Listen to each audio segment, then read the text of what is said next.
Hello again. It is good to share with you our latest plans for reopening our parish church for Mass. Over these last 4 months, we have yearned for the time when we can again celebrate the Eucharist together here in our beautiful church. Benefiting from the hard work and wise counsel of our parish COVID-19 task force, our parish staff, and my fellow Jesuits, I'm announcing that we will open the main church for Eucharistic liturgies on an experimental basis. The first live Mass in the parish in 4 months will be on the Feast of St. Ignatius, July 31st at 9 a.m.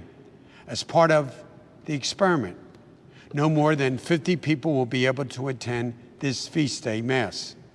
Friends, it requires a community effort to protect one another, and so we have cautiously approached this decision. I know that this has been frustrating and tested the patience of many of you. It certainly has tested mine.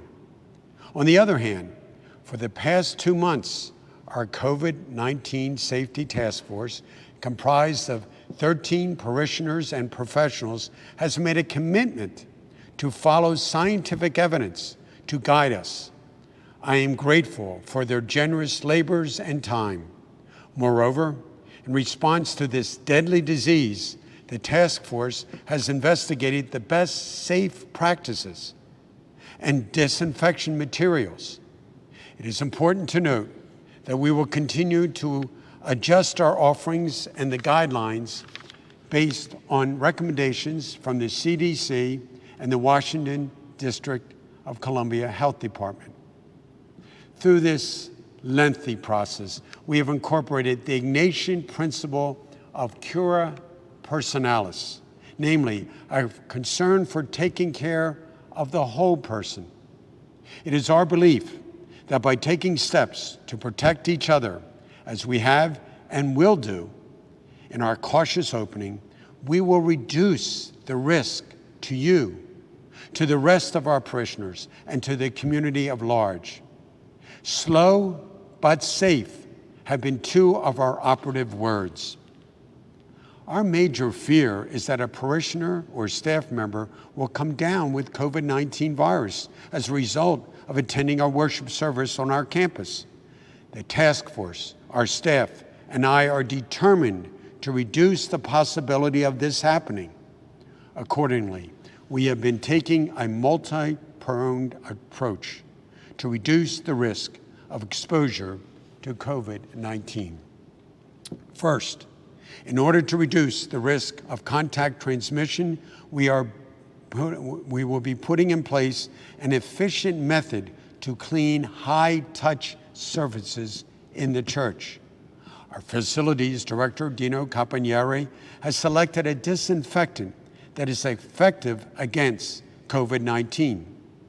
Second, the parish has improved our intake and air filtration systems.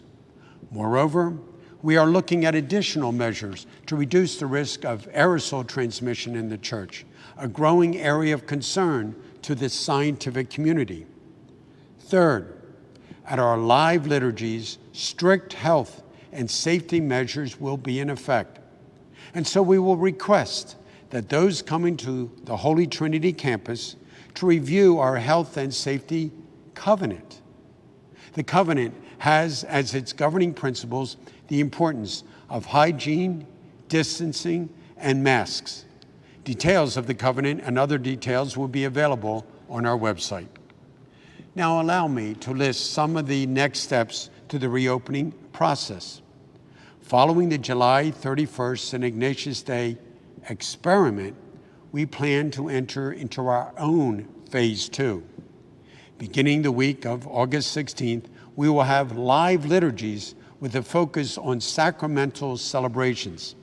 These liturgies are aimed at addressing the large number of parishioners who have been waiting months to experience the sacraments, the more than 100 children and adults awaiting baptism, the more than 100 children awaiting their first Eucharist, the more than 100 young men and women waiting to receive the sacrament of confirmation.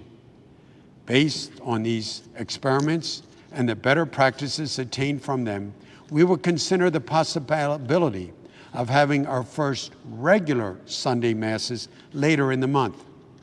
A final decision on these live liturgies will depend on parishioners' feedback and how well we are able to handle the logistical processes. We, of course, will need volunteers to serve as ushers. These volunteers, however, need to be healthy and not risk compromising their own immune systems. Please remember that a dispensation from the diocesan archbishop continues to release Catholics from fulfilling their Sunday obligation in person at a live Mass. On another note, these safety and sanitation requirements demand that we will incur unbudgeted expenses. As a result, with the support of our development and finance committees, I have instructed our development director, Rock Schuler, to launch a COVID-19 health and safety campaign. You have or will be receiving communications to this effect. Costs associated with these measures are expected to be between $140,000 and $50,000 and include everything from additional cleaning supplies to disinfecting equipment to HVAC improvements and added janitorial cleaning time. Concerning school, Holy Trinity School will reopen. Kevin McShane, our principal, is making plans to reopen like other archdiocesan schools. He has appointed a reopening task force to explore and to discuss the many safe and sanitation factors involved. I am grateful to the high quality of dedication exhibited by our teachers, our students, and their parents during last spring's cyber school. In closing, allow me to reassure you that our various ways of gathering online will continue. There have been a plethora of programs. Liturgically speaking, they include Sunday Mass on tape, daily homilies, morning and evening prayer, Tuesday evening rosary.